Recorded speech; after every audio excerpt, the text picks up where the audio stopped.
ઉમરેઠ વિધાનસભાની પેટા ચૂંટણી માટે ભાજપના ઉમેદવાર જાહેર થઈ ગયા છે। હર્ષદ પરમારને ઉમરેઠ બેઠક પર ભાજપે ટિકિટ આપી છે। ગોવિંદ પરમારના પુત્ર છે હર્ષદ પરમાર।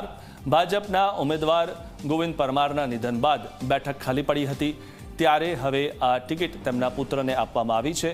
અને સૌથી મહત્વની વાત એ છે કે હર્ષદ પરમાર ભાજપના ઉમેદવાર ગોવિંદ પરમારના નિધન બાદ બેઠક જે ખાલી પડી હતી ત્યારે તેમને ટિકિટ આપવામાં આવી છે।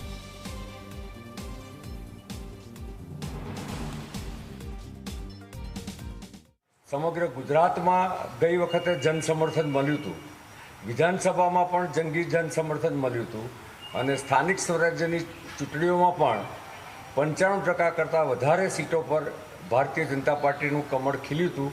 એ જ રીતે આ આવનારી ચૂંટણીમાં ઉમરેઠમાં ખૂબ જંગી લીડથી અને એમાં ખાસ કરીને ગઈ વખત મળેલી જે લીડ હતી એના કરતાં પણ વધુ મતથી ભારતીય જનતા પાર્ટીના ઉમેદવારની જીત નિશ્ચિત છે।